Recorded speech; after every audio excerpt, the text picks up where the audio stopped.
And so I just thought that I have this particular ability to come in and filter what people are saying to, number one, extract the gold of everything, of the 10 things you're saying. What's the true gold? And let's open up that gold and turn it into something that the people that you're trying to talk to can receive and do for themselves, and then we'll build that into training that they can replicate and follow. And so for me to walk in as an intervention moment between the coach and the client and just tidy it up means that two things happen. Number one, the client gets better results.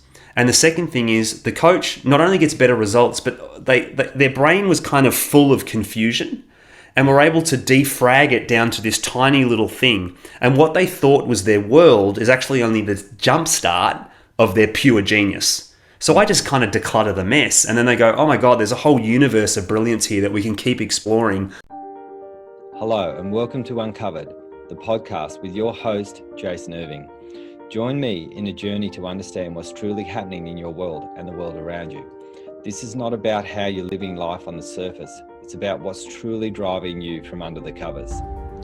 I'm going to take you on a journey to deeply uncover the reason why you are here, the ultimate purpose in your problems, and the way that they have shaped your life up until now. See, I believe you have a purpose, and your problems are the highway towards ultimate realization of that journey towards freedom and the reconnection of your true self. I've been told I have a different spin on most things, and I'll be giving you my understanding of life, love, and what we're all here for, purpose. To get the best out of this podcast, drop what you already know so you can discover what's beyond you. So join me, let's play this game of life and bring on liberation, transformation, and change. Let's do this. Hey guys, welcome to Uncovered. I've got an amazing man on this podcast. I've met you quite a few years ago. I saw you. I was actually quite intimidated by you when I first saw you because I just saw this guy with so many brains and so much capability walk across the room. And the ability that you have, Josh, is amazing. So welcome to Uncovered. Thanks for jumping on with me today. Oh, a pleasure to be here, Jace. Anytime. Yeah. So, Josh, I'd love a little bit of a background on who you are. I know you are a dance machine. I've seen this in you. You have a lot of talent. So I'd love get a bit of background about who you are, what you're about, and what makes you tick. Yeah. Okay. So let's start with the current business piece. So my name's Josh. What I do is I help industry-leading experts create truly world-class training programs, but in that process, really unpack and tap into the true genius of what it is that they want to share, like helping people get super sharp on, not just the micro message, but the macro message. How I came to doing that is a wonderful twisting river of odd jobs and passions and exploration over the years. That it did include a large chunk of time teaching swing and blues dancing, but it also involved, managing bars and working in supermarkets and being a builder's labourer and working in, RTOs and corporate training. So there's sort of this diverse background that kind of got me to where I am today. Yeah. Yeah. That's fantastic. Look, we were having a bit of a chat off air about this, and I think this is a really good way of talking into a podcast and getting to know how a person like you and I tick. We're very, very similar, and we had a really amazing chat when we were on a program called Black Belt, and we were chatting away about not really caring about money and fame and all of these things that didn't really matter to us. We just wanted to help people. So I'd love you to open up about, we had a bit of a chat about where you are now and what you wanted to change around that. And we're talking about B-type and A-type personalities, and we're both B-type. So we love helping people shine. So tell me, you've had a history of blowing people's magic out of the water. So tell us about that. Yeah. I agree with you. With the B-type personality, my wife refers to me as a gregarious introvert. I look and can be very charismatic, but actually at the end of the day, I get energy from just being left alone and being a mechanic and tinkering away and making really cool stuff that people go, wow, that's a really cool thing. Can I use it? And I'm like, yeah, man. And then they're like, oh, it did amazing things. And I'm like, yeah, that's how I designed it. I designed it to do amazing things. Yeah. But I've sort of had a history of doing this and being involved in the art, the magic of building beautiful things that work really well. Sometimes it's like a tool, and sometimes it's like curating a system that works really well. For 7 years, I ran a once a year dance event where 300 or 400 people from around Australia would come together. And it was just 3 days of phenomenal amazingness, right? People would have to go back to the real world and be a bit bereft at the end of the experience, and didn't make any money, but what a phenomenal experience. Yeah. And I love building these magical things, as I know you do as well. But what I've always done is what I always did before I embarked upon my current quest to be a better business owner is I did it because I was curious. And I did it because I enjoyed it. Like in high school, I was good friends with the school captain, who was charming and lovely, but wasn't articulate. And he'd just say, "Joshy, just tell me what to say and I'll say it to everybody." And I'd just whisper in his ear, "Just say this." He'd stand up, he'd say the thing. He'd get the applause from everybody, and he'd give the applause to me. And so I've always been the secret whisperer in the person up front's ear. It's been a recurring theme throughout my life. I've always been the second in charge of a business, while the business owner gets the accolades. He gives me the pat on the back and says, "Thank you, I couldn't have done it without you," which is great. But I hit a moment in my life where I went, I don't know if this is working for me anymore. Yeah. And I think this is really important, listeners. Look, what Josh is talking about is, in all the movies, there's Superman, right? Yeah. And there's Batman, and there's all of these characters, and then there's Alfred, the person giving the advice. There's Alfred, there's Yoda, there's all of these archetypes that give the advice, and that's what you are, Josh. You're the person that actually has the wisdom and the technique and the know-how without the want and desire to be Superman, to be at the forefront. And I think this is a real shame. And I've been called out too, Josh, over the last couple of years. You've got to stop playing small. You've got to stop being this little guy when you're actually the really big guy. And it's a real challenge for people like us, because I don't know whether it's psychology or whatever, like a little bit of fear or being at the front. I don't know what it is that stops us from claiming our position as the king. We claim our position as the king's advisor. Yeah. And it's shit. Yeah. It's wonderful. Yeah. Until you take off the rose-colored glasses and then you go, oh, it's actually shit. Right? Because it comes, it's not all bad. Yeah. Like, you get to hang out with some really cool people, and you see what you do is you put your magic through an amplification tool. So I think of these kings as amplification tools. Like, just 2 days ago, I was having a chat with a friend of ours. He's running a big event, and he's like, "Dude, what's the event about? What's the theme?" And I went, "Well, I've been thinking about this. I've been looking at your crew and I've been thinking about this, and I think this is the message that's going to put a firecracker up everyone's bum, and it's going to call out the bullshit." And he was like, "Dude, that is wow, okay, great." Now he's going to do his own version of it, and my message, if I told that to my people, it would hit really impactfully at 50 or 60 or 70 people, right? And it would do a good job, but he's going to blow this thing out to 20 or 30,000 people. Yeah, wow. And it's I get massive joy from being, look at this amplification, but I also know that I'm probably hiding because I haven't curated the community of 20 or 30,000 people that I could just push the message out to without, finding somebody else to be the amplifier of what I should probably do. Yeah. And I think this is really important for the magicians out there. We were talking about the magicians that are quite often hiding behind the scenes that have something really, really special. And when I look at your eyes, hopefully people can see a video of Josh as well, because Josh, you've got a real care in your eyes, like it's not just a care, it's a humble humility. And also you have a strength of brilliance. So you've got so many aspects to you as a person And I think what happens with people like us, we're just not pushy, right?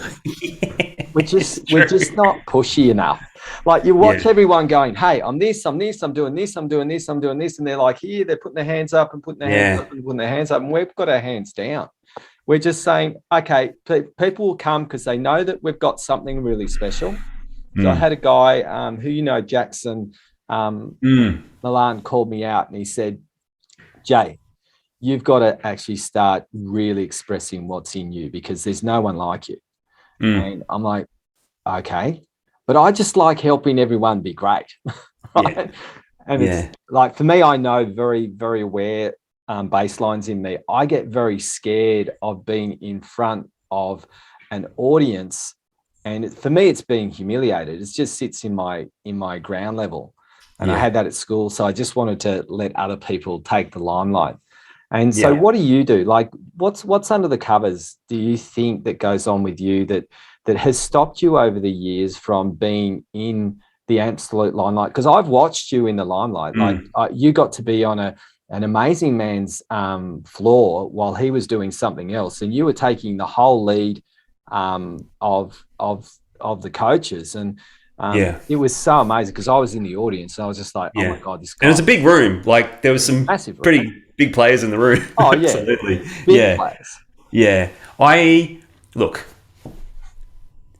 to fabricate an origin story, cool. I grew up in a country town in Victoria, 10,000 people. And it was like a town with a large farming community around it. So when you go to a school like that, even though I was at the Catholic school, it's not like a Melbourne, I live in Melbourne in Australia. It's not like a Xavier College or a, Methodist Ladies College. It was like the top of the bottom kind of thing. And so I was at school with a cohort of people who were lovely, but they weren't necessarily as agile in their minds as I was. And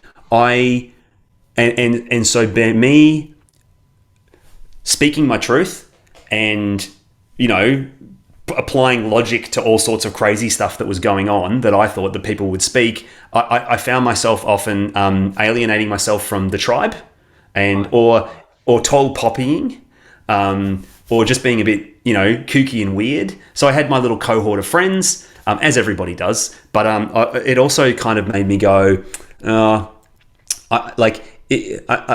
aware that I had to be less vocal in public because my message was right, but often my delivery to but often my audience was wrong, or my delivery to that audience was wrong. And we get molded in school, and then I went to university, and a similar sort of thing happened where I found a tribe, but I had to sort of curb what I truly wanted to say. But also a lot of the time I was acting from we're kids. Are we acting from our wise self? Not always. We're not mature. I have protectors that pop up and talk for me, and I have exiles that want to run away from people. And so just managing from which place I was operating and for what modus operandi has been a real journey for me. Yeah. I also have, not that I'd call it a disability, but I have a condition where it's called aphantasia, where I don't make images in my head. So I can't, when I close my eyes and try to picture a beach, it's just black, right? And so a lot of people operate in a visual world. I'm sure for many of you, you're listening right now and you could close your eyes and picture that blue elephant. I can't do that. And people talk to me and in a lot of visual language, and it's like they're speaking a slightly different language that I need to codify into my map of the world. Okay, wow. Which means I interrupt people a lot and say, I'm so sorry, I don't understand what you're talking about. I'm sorry, can you say it a different way? I'm sorry, you're talking and that can be rude and interrupting for people. Yeah. But actually, I managed to, interestingly, turn that into what I do. Because now I work with people, all of my clients are people who, charge money to speed up the process and articulate themselves beautifully. And I say, why don't you run it through me, who is a smart, university-educated, logical thinker? If it's not making sense to me, imagine what's happening for your busy audience over there. So I was able to take my my kind of weakness, my social weakness, and turn it into a business opportunity, and really turn it into my strength. And I think that's the power of that's what a lot of wizards really need to do, magicians. They need to kind of go, this thing that I thought was a burden is actually my gift, Yeah. And I need to, I get a bit emotional when I talk about this. I need to hold that as sacred Yeah. and really grow it and mature it and let it blossom, and then and build what I do around that thing, versus going, this freaking curse that I have Yeah. that disconnects me from people, that makes me a weirdo, is actually the gift that you can offer to others. I love this. And I love the emotion, Josh, because this is called purpose in your problems. Yeah. So what we do in our academy is teach those purpose in your problems and the magic that Mhm. comes out of what you call the disarray. And you having like that mind that is so different and unique, um, it makes you feel isolated. And then Mm. you're like you go into that introvert part of you. And I don't think you're an introvert. I think you're just being a hider because no one's really comprehended and understood you. Because as a person, and quite often it can take a lot for an introvert, in quotes, Mm. to cope with the world. You lose your gas in an environment. You have to get away from the environment because you believe you're misinterpreted and misunderstood. So it takes a lot of energy to be a different person in an environment. Would you agree? Yeah, yeah, absolutely. I can absolutely take that on board. It is often, there is certainly inertia when I go into environments to go, okay, I say to my wife, do you want to go out? She's like, yes, take me. I'm like, okay. And now she's out the door while I'm like going, ah. Yeah. Once I'm in, right? Once I'm moving, I'm moving. But I definitely have much more inertia in various environments. And I agree with you that it can be a hiding mechanism, because Yeah. I'm scared I'm going to get judged by a tribe that I want to be received by. Yeah. Absolutely. Yeah, Yeah. 100%. And I think this is the thing, guys, is that B type people are naturally negative inside. Okay. They have a natural negativity, so they can't handle being called out as brilliance. They actually go down a little bit they go a bit shallow and drop. When someone says, "Hey, Josh, you're this, you're that," your internals go, "Talk to the hand, And you please." keep doing this to me, Jason. You do it. You go, dude, you're so brilliant. And I'm like, I feel Yeah, like you're my number one fan, and I I am. don't do a good enough job of receiving your respect and praise. And I apologize for that too. And I not only apologize to you, I should apologize to myself, because I should just take it at face value and be, thank you so much, and just Yeah. receive it wholeheartedly. But Yeah. Josh, I'm the same. You Mm. call me out and you say, I remember it, when we were in Black Belt chatting away, and I said, I just had a person, they don't have cancer anymore. And we were talking about a round table. What's your Yeah. big win? And I said, oh, well, yeah, one of the clients doesn't have cancer anymore. And then you flippantly walk past me and say, yeah, well, you're doing better things than anyone here. And I'm just like, Yeah. I was like, I helped someone articulate their thought on a model, and you saved a life. yeah. Huzzah. Yeah. And I didn't take that in, Yeah. right? And that's what B typers do. They don't have the natural ability to accept their brilliance from the deep inside. So it's a Mm. natural negativity. So I've learned this with working with a lot of B typers in our academy, is that I have to say, hey, Josh, you're a bit of a dick. I think you're really smart though. And Mm. if you, but you're an idiot and you're smart. And then the part that gets heard, the idiot goes, phew, I don't have to step up into my brilliance with this guy. Mm. He can see that I'm a bit of a dick, and then he'll show me a positive and give the positive, and then I'll take the positive in with the negative positive flavor.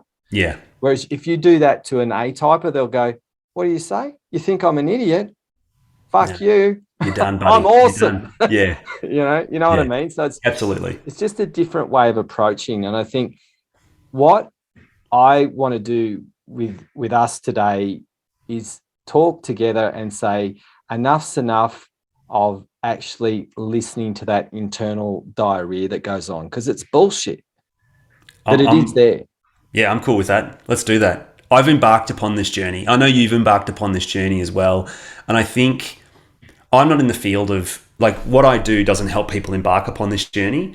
But I think the way that you help people embark upon the journey of taking your brilliance and respecting it, having impact with it, making money from it, building the lifestyle that you want, and not hiding from it, and actually like amplifying the thing. Like, I really respect the fact that you do that. Yeah. I love it. And I'm on the journey, and I know you're on the journey yourself. And there was a moment in time when I thought I chose to go on the journey and I hadn't. And then there was a moment in time when I went, oh, right now I've got to stop pretending I'm on the journey and actually go on the journey.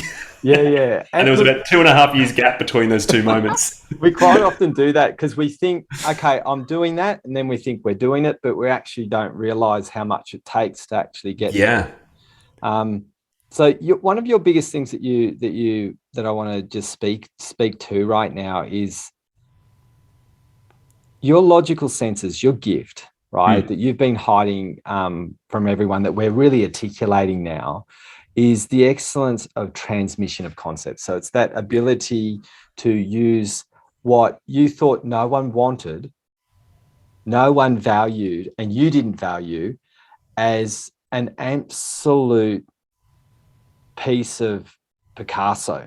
So can you tell us what it is that brings that excellence to the table? So let's talk about clients as opposed to you, so we can make it easier for you to digest it. Sure. Nobody likes to be told that they're being confusing, right? It's true. And nobody likes me telling them that they're being confusing. Just, hey, I'm talking to you and you're confusing. I'm like, I'm so sorry, I don't understand what you're saying. That's really challenging. But if you're a coach or a practitioner and you're talking to people who have paid you to help them and they're telling you that they're confusing, that is a problem. But more often than not, people don't tell you that you're being confusing. They just leave. Yeah, they do. They don't actually, because it takes a special person to actually be like, hey, you know what, this isn't working for me. I'm a little bit confused.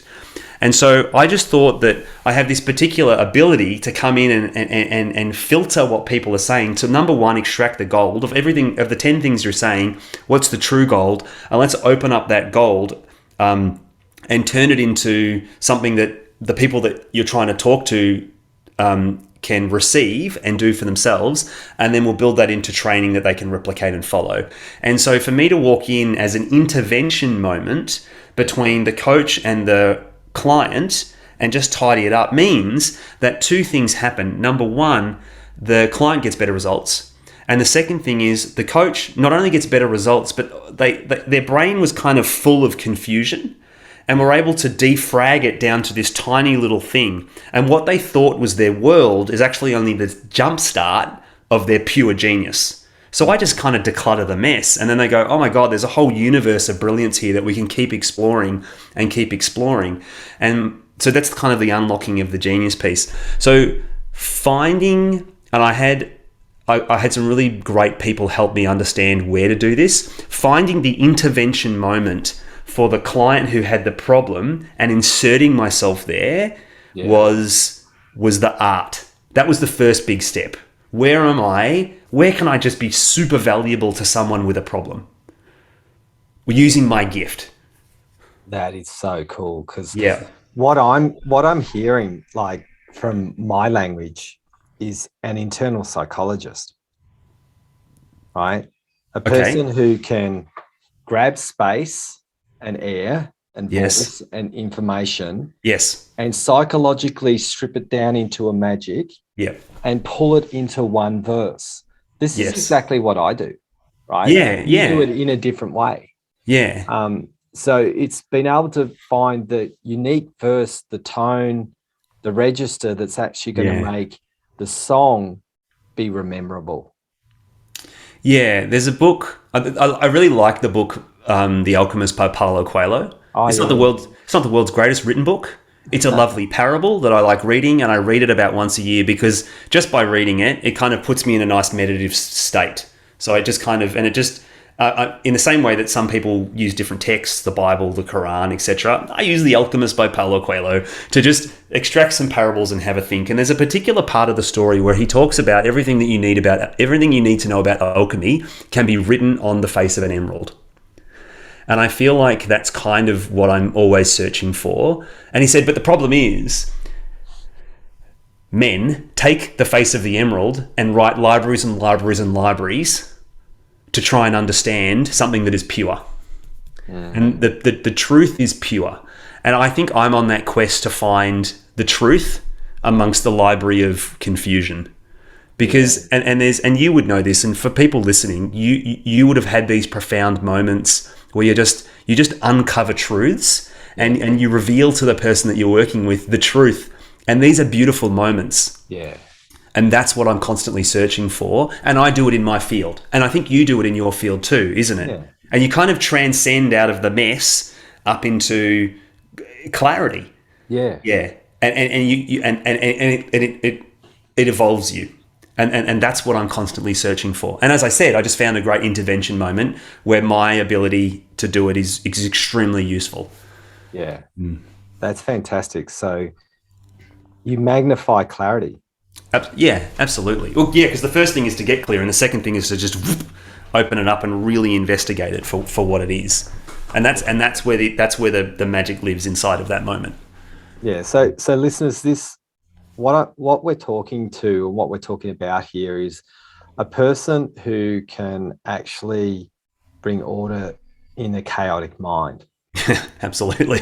Right. And I know, like, I can do that in my world. I know my mind is quite chaotic in the way that I function.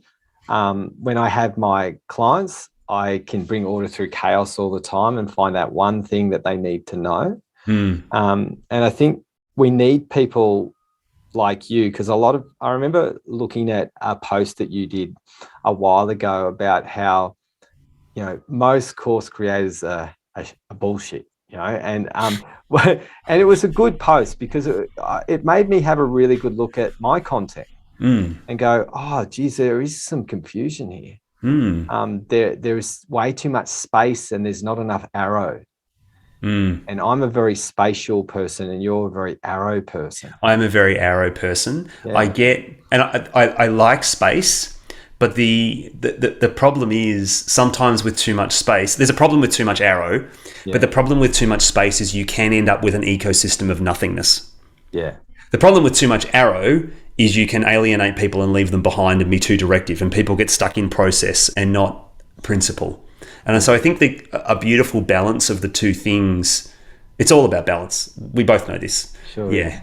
And I've worked on my deficits, building space, and I help people who have too much space build more arrow. Yeah. And I love that because we need, like, my wife's an arrow and I'm a space. So it's really handy to have someone sort of bring me down from Earth. Yes. From the universe down into the Earth. Yes. And actually go, no, Jason. That's not it.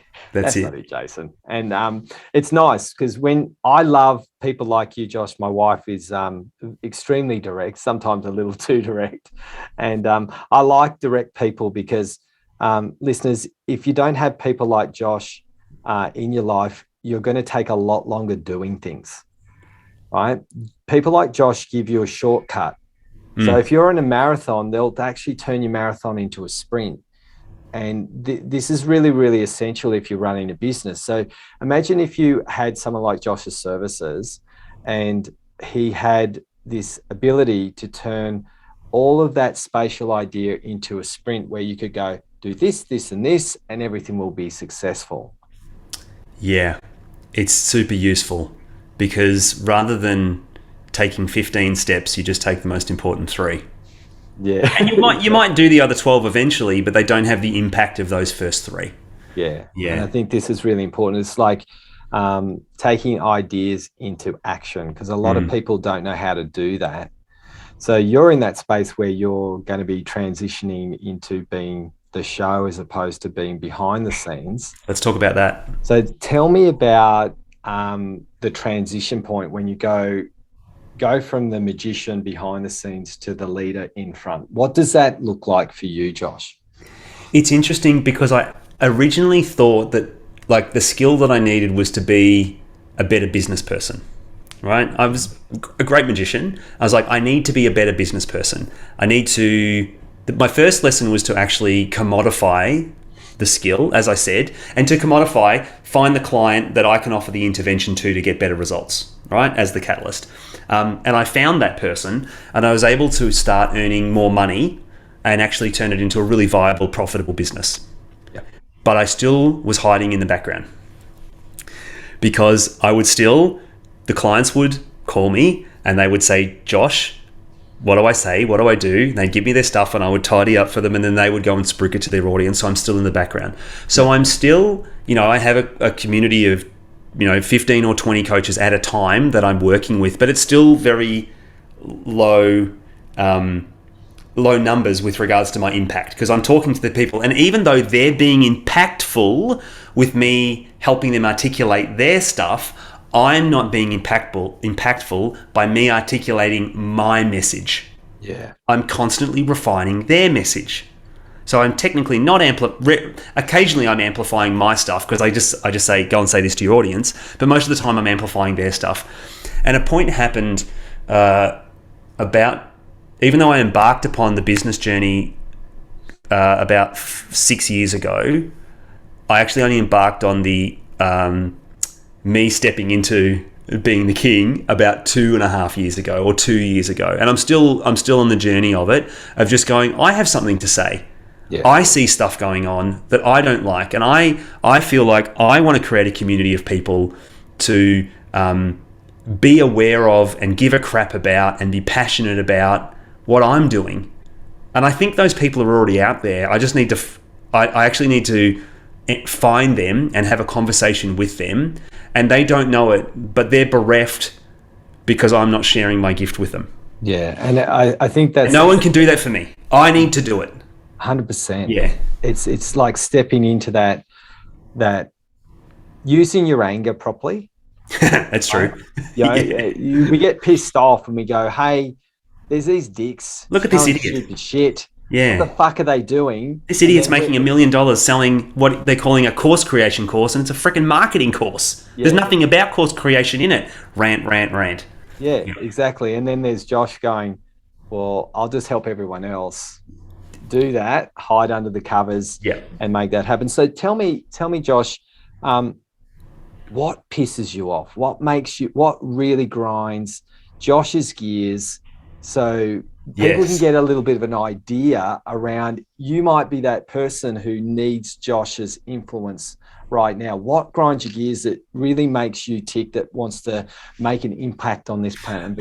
So there's two types of people that grind my gears. There's people that I can't help and they're uncoachable, I can never help. But I'm assuming we're talking about people who I could help, but they're doing a whole bunch of stuff that I could probably help with. Yeah. Is that correct?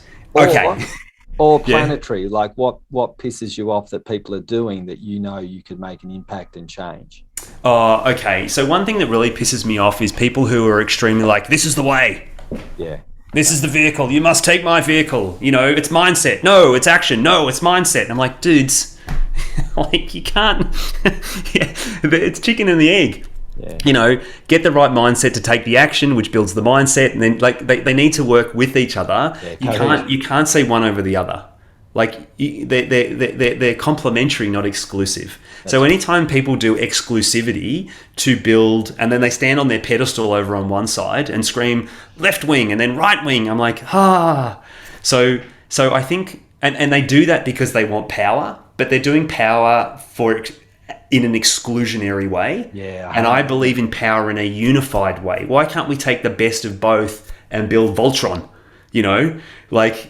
So people who are shouting that message, I get frustrated with. Oh, that grinds my gears so much, Josh. Because, a lot of the time, let's say people have a go at life coaches. I'm not a life coach per se.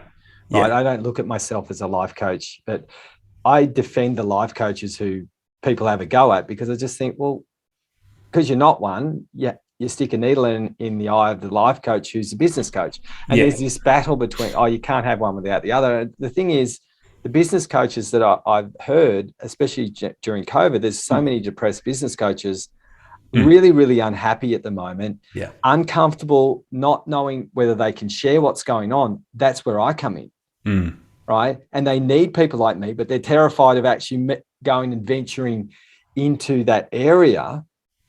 And I need a business coach. I need to get numbers and strategies and tactics.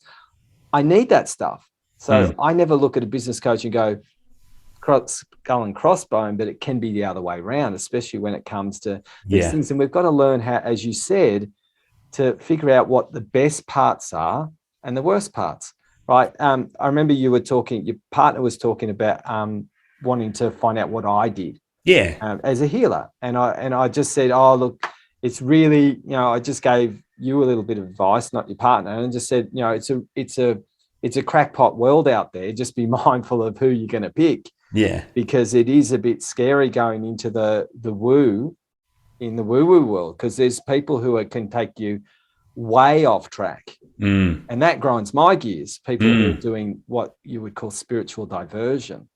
Right? And so we have these things, and how do we get the best out of those things as opposed to, go, that's wrong, I'm right. It's that I find it challenging when professionals, like if I think about the coaching world who I'm in, the thing that grinds my gears around people who say they're course creators, come and create your course and share your genius, and then they take them on a marketing bent. Yeah. What's happening is they're enrolling someone in a course. Marketing's important, but the problem with marketers is that you can't market something if you don't have anything to sell, you can't market it. So they're bait and switching people by saying, come and create a course, which they kind of half-assedly teach people how to do, and then let me teach you how to do the thing that I want to do, which is market. And so what they're doing is they're actually, it's their agenda, not the client's agenda. So and that annoys me, because you're actually not operating in the best interests of the person that you're talking to with your message, and it's confusing. And I like it when people just go, I just do this thing. This is what I do. I help with this bit. I'm really clear about it. I know it. And sometimes you need to stumble a little bit to find out what it is. So it grinds my gears, but I also understand that when I see that, I go, it's your first time around the block. Yeah. The Lambros, come in, I'm 21 and I'm a life coach. And I'm like, dude, get back to me when you've gone broke. Yeah. Just wait until you've had a few issues, and then you can come and connect. Yeah, get back to me when you've got $1 million and you're depressed. And I'm saying, it's just like, go around. I love people who have been around the block a few times. They're the people that I want to work with, because they've got so much perspective and so much understanding, and they've tested stuff. I'm working with a guy that's in decentralized finance and cryptocurrency at the moment, and I love it because he's done everything wrong. Everything. He's like, dude, I've done everything wrong. And the reason that I can help people is because I've tested and tried and experimented. He's done a lot of stuff right, but that's the person that I love working with. So the opposite of grinding, the people who grind my gears, they're just not ready. I've just decided they're not ready for me yet. Yeah, 100%. But the people who are, it's great. Yeah. So, and I love people that I can poke, and I can just be like, I don't believe you. And they go, fair enough. It occurred to me that I don't believe me either. Yeah. That's the person that I want to work with. And so it's people who have an ego that's actually able to be taught as well. Because a lot of people who are in big places, they've got to the place. So who are you to tell them what they already know? But alongside that, Jason, I had to conquer but who am I to tell them? That's it. They've got a who are you to tell me, but I've got a who am I to tell you? And that was a piece of work that I had to do. Yeah. And that's what I understood around that is, when it comes to this thing, I'm the man. I know what I'm talking about, but I have to be respectful of the fact that it's your expertise inside of my expertise. And so we get this really beautiful balance of the two things. Yeah. Go on. I was to say, I'm aware of it in myself when I'm not open to learning. I find myself ranting about things all the time, and my wife goes, sounds like you're not ready to learn that. And I'm like, fair call. So you've got a good caller outer as well, have you? Phenomenal. It's good. Yeah. It's so good when you have a partner who can tell you where you're out of balance and pull you up. Absolutely. Yeah, absolutely. Sure. So what I'm hearing, Josh, where you're at, and you want to bring your magic and actually expose it and unite with other magicians, but be at the forefront. Be right there as the person that is the go-to in the way that you tick. I have no right to complain about poor practice when I am not standing out the front with my saying what I believe correct practice is. I'm just a whinger on the side. That's the frame that I'm going with. Like if I believe in what I do and I'm seeing this stuff, I have to stand for it. Oh, Josh, you and I are in the same position. It's Yeah. just like I've felt exactly the same way. I've just gone, man, I want to share this stuff. Do I have the Mm. courage? Do I have the ability? And questioning myself all the time whether I do. Everyone's telling me I do. And then it's just a matter of, taking that step and saying, Mm. well, let's prove to ourselves that we can be that forefront, right? Mm. Because one thing I've learned along the way, I've got this message for a lot of B typers as well. B type people are genuinely real. They're the good, really nice human beings on the planet. Not Yeah. saying A types are not. No. That they have it. Like they have the goodness that wants to help humanity. So it's natural Mm. based humanitarians are sitting in the B type personality. And I've quite often called out these people to say, look, if we want human nature to change, we have to actually be at the forefront rather than be in the background. And if we keep whinging about how the planet is and what it's not working, then we are the problem. Mm. Would you agree? I Yeah, I do. I absolutely do. I absolutely do. You can't sit on the sidelines and criticize because I just become the worst version of myself. What took me a while to realize is I had to find my way of doing it, and I see people, their technique for getting cut through with people is to rant and complain. And I tried it and I just felt horrible. It just triggered a whole bunch of high school stuff where I'm like, oh, dude, you're just having a whinge. So I had to cut ranting out. Yeah. Then I experimented with telling people how to do stuff, right? But I just turned into this dictating type teacher person. Okay. And I was like, how do I get cut through? And what I decided to do was to stop. I just decided to tell the truth. I'm just like, guys, all I want to do is just go, here's what I see. I see, and a post that I did a couple of years ago that worked for a lot of people, and a word that I used hopped into coaching vernacular, so it had like a viral sound to it. I said what a lot of expert coaches do is they wake up one morning and they realize that what they've created is a Frankenstein program. Yeah. And this Frankenstein program, they realize that they've cobbled together over the years from stuff that they've begged, borrowed, and stolen and created, and they've taped it together with tape and glue and blue tack that's kind of assembled by their genius. And congratulations on bringing the beast to life, but it's ugly as sin.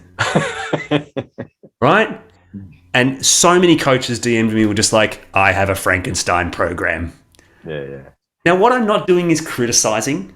Yeah. And what I'm not doing is ranting. And what I'm not doing is saying it's horrible. I'm just saying you may wake up one day and realize that this is a problem. This is true. And you don't want to do this way anymore. And I want to show you how it could be a beautiful work of art, an opus.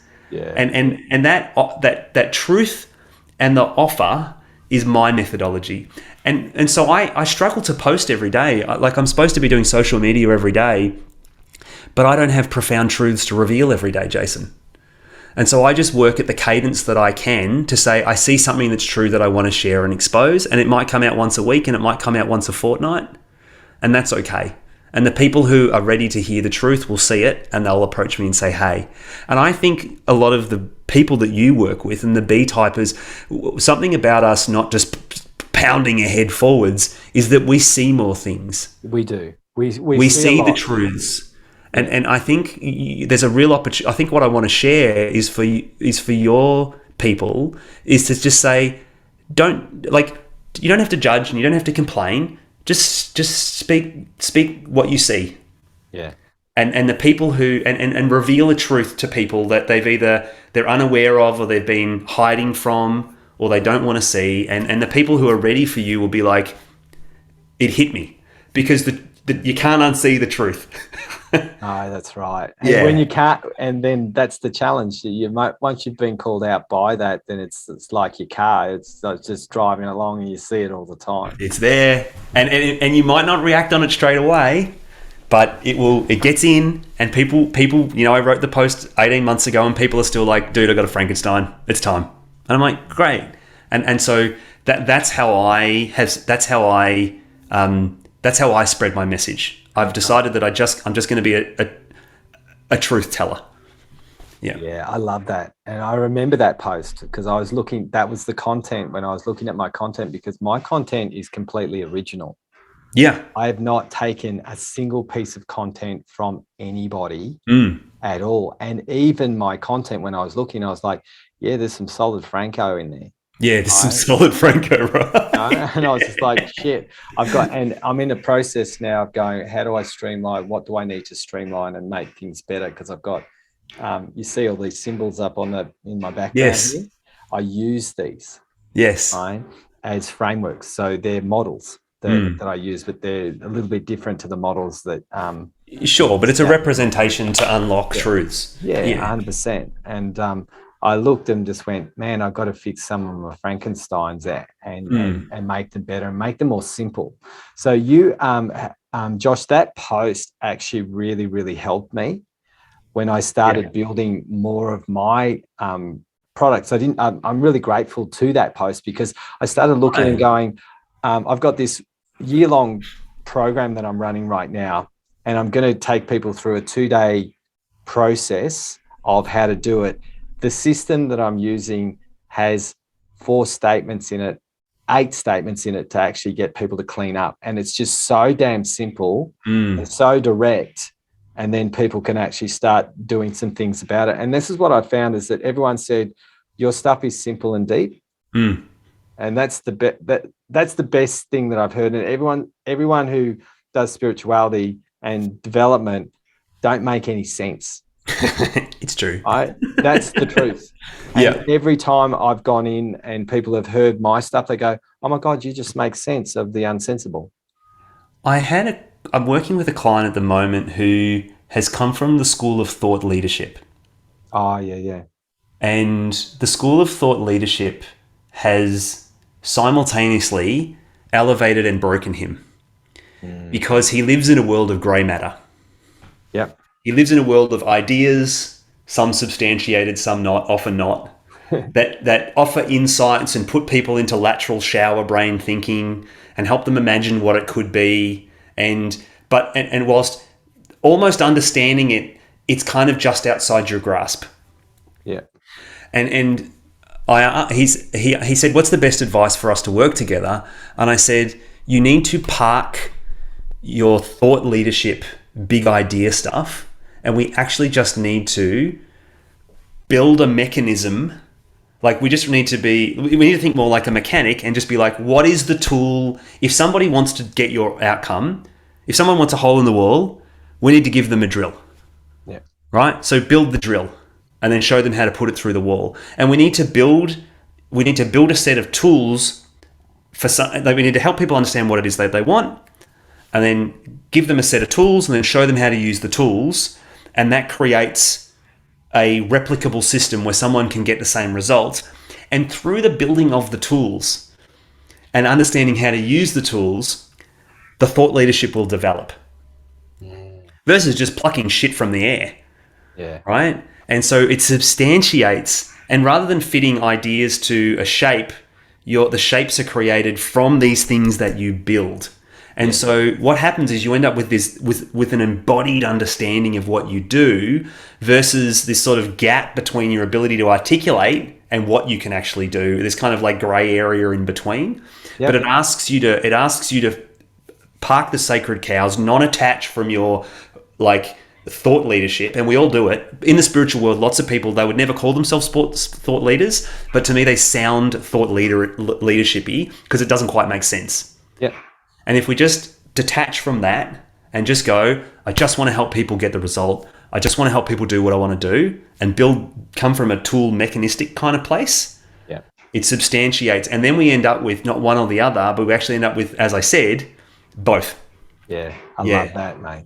That's the way I think about it. I just went on a bit of a rant. Hopefully that made sense. No, it makes perfect sense. So Josh, I'd love if you could give the listeners one piece of advice with your magic, like what would it be? With regards to what outcome? Getting where they want to go, like getting to that place where they are stuck in A, want to get to B with what you do. They're complex and they want simple. Now, is this around? Sorry, is this around becoming the king?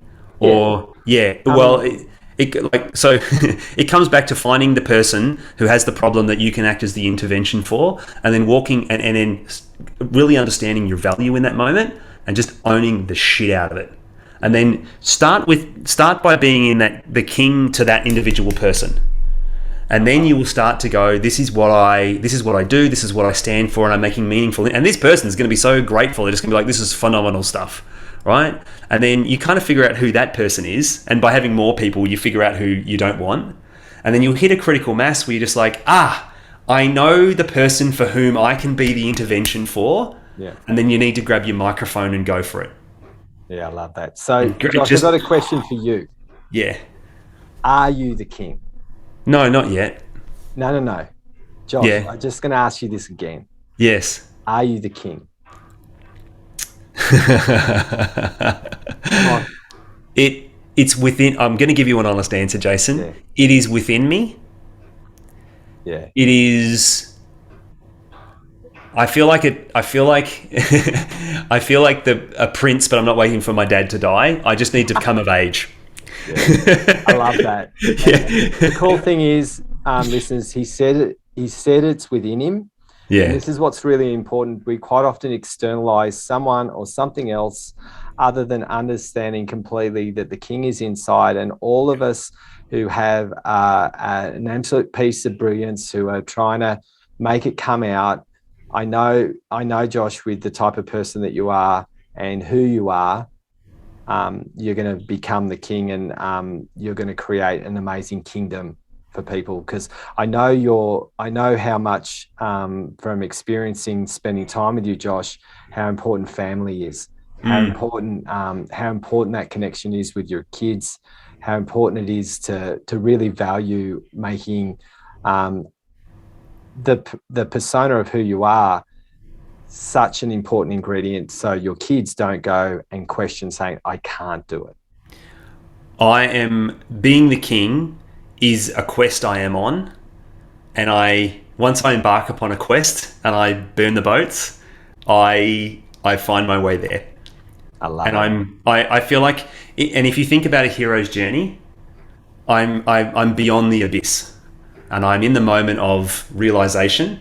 And it's right around the corner, and it's actually interesting to talk to you in this moment, because I really like being in hub states of not quite knowing. It's a really fun state. So for me to say I am the king, I go, I'm not there yet, but I know it's in my very near future. So next time we jump on the podcast, I'll be able to talk to you from the place of, now that I have a kingdom. I'm quite happy to do that. I love it. So I'm going to get all your details, Josh, put them in the show notes so people can get to find you and get some of your magic out. And I really appreciate the honesty and transparency, because, look, honest and vulnerable leadership is what we heard today. We heard a person who's not pulling punches, who's not putting a show on. He's a really, really good guy. And I love the emotion. I love when I look at you today, like, I see so much emotion in your eyes, like really deep sorrow to joy, right? And a deep wanting and a deep yearning. And these are the types of people, listeners, that we need to have at the forefront, not in the background. So thank you so much, Josh, for jumping on Uncovered today. It is an absolute pleasure, Jason, and thank you for having me. And it's always great having a chat. Yeah. So guys, if you like this podcast, I'd love it if you could like and share this podcast, because someone might need Josh's services. And this is a really important part for the really nice guys to come first and actually be an embodiment for changing whatever unique proposition that you have to make a difference on this planet, because we need you. Thanks so much, guys. Thanks so much for listening to our podcast. We really appreciate you, and we really appreciate your time, because time is so valuable. What we'd love you guys to do, if you like this podcast, if you could share it with your friends, and also our website address for the podcast is www.wellnessbreakthroughacademypodcast.com. Our website is www.wellnessbreakthroughacademy.com. We have a free Facebook group called Wellness Leadership Evolution, so search for that. I'd love it if you could add me as a friend on Facebook. I don't buy it, so add me as a friend, and if you want some help and you would really like some support from us in the Academy, jump in. We have a process. You can do a break-in call to connect in with us. We do small courses. We have lots of things that we share. So we'd love the opportunity to give you a chance to change your life and turn it into a free one. You are one transformation away from change. Come and catch up.